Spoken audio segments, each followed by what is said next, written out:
அகிலம் நியூஸ் நேயர்களுக்கு வணக்கம். இன்றைய மதிய நேர பிரதான செய்திகள். முதலில் தலைப்புச் செய்திகள். தீவிரமடையும் பற்றாக்குறை, இலங்கையில் ஏற்படவுள்ள அபாய நிலை குறித்து பிரதி அமைச்சர் எச்சரிக்கை. இலங்கை மக்களுக்கு விடுக்கப்பட்ட விசேட எச்சரிக்கை. பிள்ளையான் கைது விவகாரம், கருணாவின் காணொலி ஆதாரத்தால் கோட்டபாயவுக்கு நெருக்கடி. டிஜிட்டல் சேவைகளுக்கான 18% வட் வரி தொடர்பில் புதிய தீர்மானம். மிக நெருக்கமான உச்சத்தால் தீவிர நிலை, தயவு செய்து அவதானமாக இருக்கவும் பொதுமக்களுக்கு அவசர அறிவுறுத்தல். உயிர்த்த ஞாயிறு, நாடு முழுவதும் உள்ள தேவாலயங்களுக்கு பலத்த பாதுகாப்பு. ஊழல் மோசடி குற்றச்சாட்டு, மகிந்த குடும்பத்திற்கு பிறப்பிக்கப்பட்டுள்ள உத்தரவு. காசல் டி நீத்து காடைக்கட்டுக்கு அருகே பாரிய தீப்பரவல். இலங்கைக்கு சுற்றுலா வந்த பெண்ணுக்கு நேர்ந்த கதை, 2 சுற்றுலா வழிகாட்டிகள் கைது. விவசாயிகளுக்கான உர விநியோகம், அரசு தரப்பு வெளியிட்ட அறிவிப்பு. தொடர்புடைய விரிவான செய்திகள். எதிர்வரும் காலத்தில் நாட்டில் குறிப்பிடத்தக்க எரிபொருள் பற்றாக்குறை, மின்சார பற்றாக்குறை மற்றும் பொருளாதார சிக்கல்கள் ஏற்படும் அபாயம் இருப்பதாக புத்த சாசன, சமய மற்றும் கலாச்சார அலுவல்கள் பிரதி அமைச்சர் கமகேதர திசாநாயக்க எச்சரிக்கை விடுத்துள்ளார். அரசாங்கம் இந்த சூழ்நிலையை நன்கு கையாண்டு வருவதாகவும், மக்கள் பாதிக்கப்படாமல் இருப்பதை உறுதி செய்ய தேவையான அனைத்து நடவடிக்கைகளையும் எடுத்து வருவதாகவும் அவர் சுட்டிக்காட்டியுள்ளார். தற்போதைய நெருக்கடியின் காரணமாக எரிபொருள் மற்றும் மின்சாரம் தொடர்பாக ஒரு சிக்கலான சூழ்நிலை ஏற்படக்கூடும் என்பதை அரசாங்கம் உணர்ந்துள்ளது. வரவிருக்கும் பண்டிகை காலத்தில் குறிப்பாக பொருளாதார சூழ்நிலையால் பொதுமக்கள் பாதிக்கப்பட வாய்ப்புள்ளது.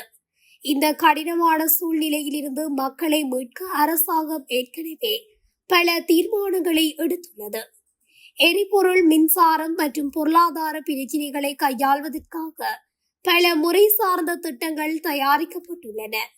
அத்தியாவசிய குழுக்களை அடையாளம் கண்டு அவர்களுக்கான நிவாரண திட்டத்தை தயாரிப்பதில் அரசாங்கம் சிறப்பு கவனம் செலுத்தி வருகிறது என குறிப்பிட்டுள்ளார்.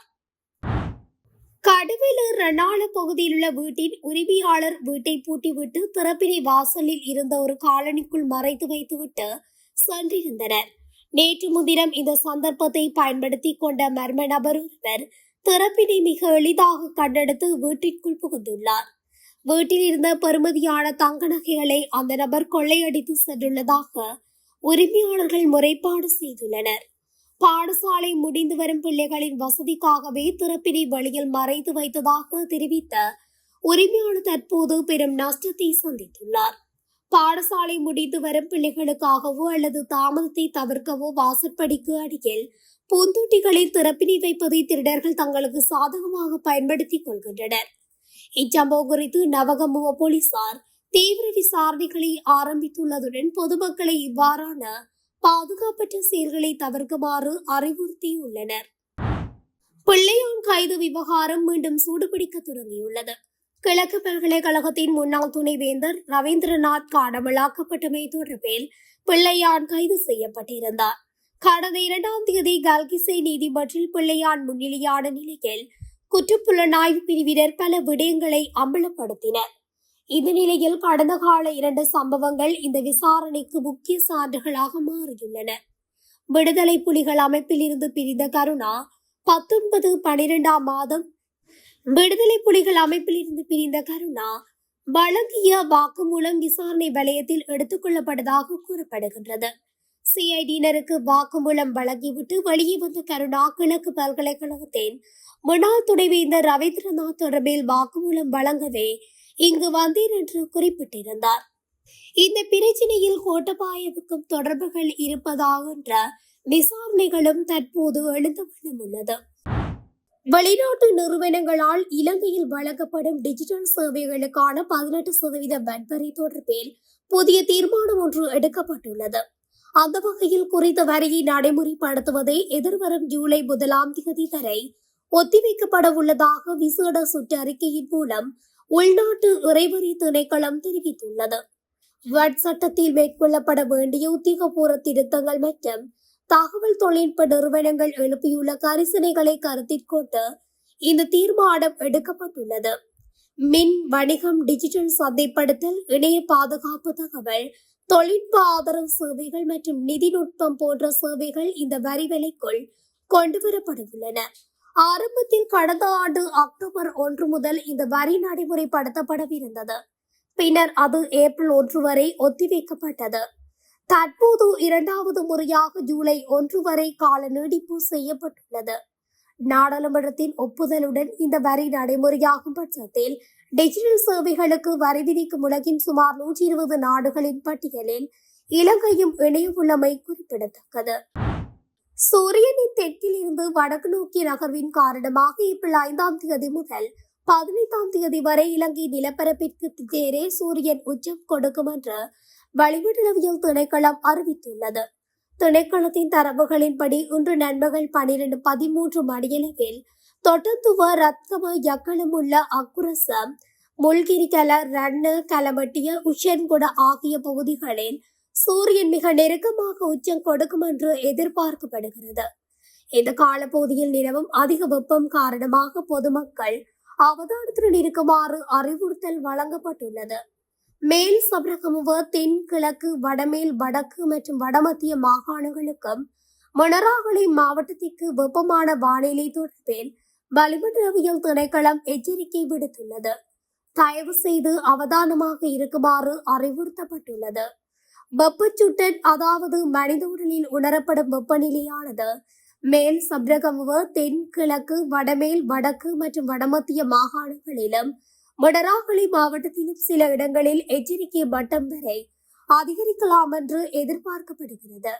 எனவே போதுமான நீர் அருந்துங்கள், சாத்தியமான வேளைகளின் நிழலான பகுதிகளில் ஓய்வெடுங்கள், வயதானவர்களையும் நோயாளிகளையும் கவனித்துக் கொள்ளுங்கள், சிறுவர்களை ஒருபோதும் கவனிப்பின்றி வாகனங்களில் விட்டுச் செல்ல வேண்டாம், அதிக களைப்பை ஏற்படுத்தும் வெளியக நடவடிக்கைகளை குறைத்துக் கொள்ளுங்கள், நிழலான பகுதிகளில் இருப்பதுடன் போதுமான நீர் அருந்துங்கள், லேசான வெண்ணிற அல்லது வெளிநிற ஆடைகளை அணியுங்கள் என அறிவுறுத்தப்பட்டுள்ளது.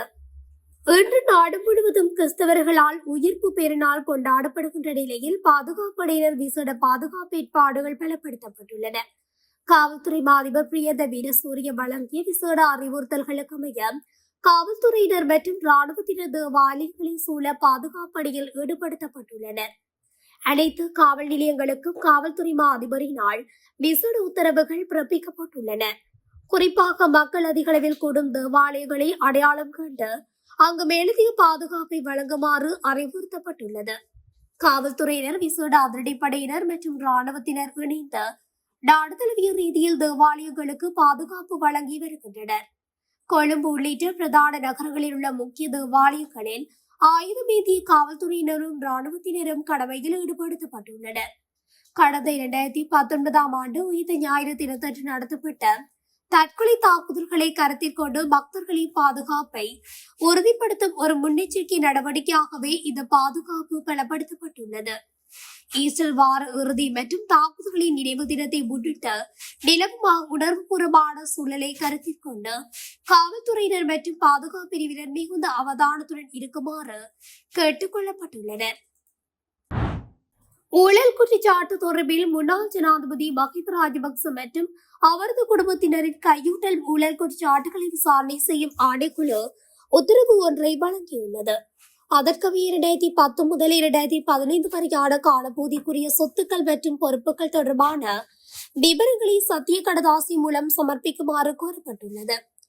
எதிர்வரும் ஏப்ரல் 10 முன்னர் இந்த சொத்து விபர பிரகடனத்தை சமர்ப்பிக்க வேண்டும் என்று ஆணைக்குழு அறிவுறுத்தியுள்ளது. 2015ஆம் ஆண்டு ஆரம்பிக்கப்பட்ட இந்த விசாரணையில் நீண்ட காலமாக தாமதமடைந்துள்ளதை குறிப்பிட்ட ஆணைக்குழு ஏப்ரல் 10ஆம் தேதிக்கு மேல் மேலதிக காலம் வழங்கப்பட மாட்டாது என திட்டவட்டமாக தெரிவித்துள்ளது.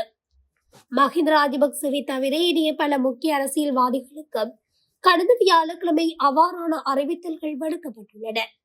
அவர்கள் 12 நாட்களுக்குள் தமது சொந்த விவரங்களை சமர்ப்பிக்க வேண்டும். புதிய ஊழல் எதிர்ப்பு சட்டத்தின் கீழ் வழங்கப்பட்டுள்ள அதிகாரங்களை பயன்படுத்தி இந்த அறிவித்தல்கள் விடுக்கப்பட்டுள்ளன. குறித்த காலப்பகுதிக்குள் விவரங்களை வழங்க தவறும் பட்சத்தில் அவர்களுக்கு எதிராக சட்ட நடவடிக்கை எடுக்கப்படும் எனவும் ஆணைக்குழு எச்சரித்துள்ளது. தற்போது நடைபெற்று வரும் பல்வேறு ஊழல் விசாரணைகளுடன் தொடர்புடைய தகவல்களை பெற்றுக்கொள்ளும் நோக்கில் இந்த நடவடிக்கை முன்னெடுக்கப்பட்டுள்ளது. தேசிய மின் உற்பத்திக்கு முக்கிய நீர் ஆதாரமாக விளங்கும் காசல் டி நீர்த்தேக்கத்தின் அணைக்கட்டுக்கு கீழே அமைந்துள்ள பாதுகாக்கப்பட்ட வனப்பகுதியில் நேற்று மாலை பாரிய தீப்பரவல் ஒன்று ஏற்பட்டுள்ளது. அணைக்கட்டுக்கு கீழே அமைந்துள்ள சுற்றுலா விடுதிக்கு அருகிலுள்ள பகுதிக்கு இனம் தெரியாத நபர்கள் எவரேனும் தீ வைத்திருக்கலாம் என்று நீர்த்தேக்க மீனவர்கள் சந்தேகம் வெளியிடுகின்றனர். தற்போது நிலவும் வறட்சியான காலநிலை காரணமாக காசல் டி நீர்த்தேக்கத்தின் நீர்மட்டம் வேகமாக குறைந்து வருவதால் நீர்த்தேக்கத்தின் உட்பகுதிகளுக்கு இலகுவாக செல்ல முடிகிறது. இவ்வாறான நிலையில் அப்பகுதியை பார்வையிட சென்ற எவரேனும் இத்தீயை வைத்திருக்கலாம் என்று மீனவர்கள் கூறுகின்றனர். அணைக்கட்டு பகுதியை சூழவுள்ள வனப்பகுதியில் ஏராளமான பறவைகள் கூடு கட்டியுள்ள நிலையில் வேகமாக பரவி வரும் இத்தீயினால் அவற்றின் வாழ்விடங்கள் அழியும் அபாயம் ஏற்பட்டுள்ளது. எனினும் பரவி வரும் தீயை கட்டுப்படுத்த இதுவரை எவ்வித நடவடிக்கைகளும் முன்னெடுக்கப்படவில்லை என்று பிரதேச மீனவர்கள் கவலை தெரிவிக்கின்றனர். மாத்தறை வெலிகம பகுதியில் துருக்கி நாட்டு பெண்ணொருவர் நேற்று பாலியல் அத்துமீறலுக்கு உள்ளாக்கப்பட்டதாக தகவல்கள் வெளியாகியுள்ளன. அத்துடன் அவரிடமிருந்து பணமும் திருடப்பட்டுள்ளதாக தெரிவிக்கப்படுகிறது. இந்த சம்பவம் தொடர்பில் 2 சுற்றுலா வழிகாட்டிகள் கைது செய்யப்பட்டுள்ளனர். வெலிகமவில் உள்ள விருந்தகம் ஒன்றில் தங்கியிருந்த 31 வயதுடைய துருக்கி நாட்டி பெண்ணே பாலியல் அத்துமீறலுக்கு உள்ளாக்கப்பட்டுள்ளார். கைது செய்யப்பட்ட 2 சுற்றுலா வழிகாட்டிகளும் அந்த பெண்ணுடன் ஒரு மதுபான நிலையத்துக்கு சென்று மது அருந்தியுள்ளனர். அதன் பின்னரே அவர்கள் அந்த பெண்ணை பாலியல் அத்துமீறலுக்கு ஈடுபடுத்தியதாக காவல்துறையினர் தெரிவித்தனர். பாதிக்கப்பட்ட பெண் தற்போது மேலதிக மருத்துவ பரிசோதனைகளுக்காக மாத்தறை பொது மருத்துவமனையில் அனுமதிக்கப்பட்டுள்ளார். பாலியல் அத்துமீறலில் ஈடுபட்ட குறித்த சுற்றுலா வழிகாட்டிகள் அந்த பெண்ணின் ஏடிஎம் அட்டையை பயன்படுத்தி அவரது கணக்கில் இருந்து 1,14,000 ரூபாய் பணத்தையும் திருடியுள்ளதாக குற்றம் சாட்டப்பட்டுள்ளது. இலங்கையில் விவசாய உற்பத்தி பொருட்களை கொண்டு செல்வதில் எரிபொருள் தட்டுப்பாடு நிலவுவதாக கூறப்படும் குற்றச்சாட்டுகளை அரசாங்கம் நிராகரித்துள்ளதுடன் அதற்கான முறையான ஒதுக்கீடுகள் செய்யப்பட்டுள்ளதாக வர்த்தக மற்றும் உணவு பாதுகாப்பு அமைச்சர் வசந்த சமரசிங்க தெரிவித்துள்ளார். இதேவேளை 25,000 தொன் உரத்தேற்றிய கப்பல் ஒன்று இன்று நாட்டை வந்தடைய உள்ளது. குறித்த விடயத்தை விவசாய பிரதி அமைச்சர் நாமல் கருணாரத்னவும் தெரிவித்திருந்தார். அதற்குமே உலகளாவிய சூழ்நிலையில் உருவாகியுள்ள உர பிரச்சினையை அரசாங்கத்தினால் வெற்றிகரமாக முகாமித்துவம் செய்ய முடியும் என அவர் குறிப்பிட்டுள்ளார். அத்துடன் சிறுபோகம் ஆரம்பமாகும் போது விவசாயிகளிடையே உரப்பிரச்சினை குறித்த கவலைகள் காணப்பட்ட போதிலும் நாட்டில் தற்போது தேவையை விட அதிகளவில் சேற்று உரம் பண்டி உரம் கையிருப்பில் உள்ளதாக அமைச்சர் குறிப்பிட்டுள்ளார்.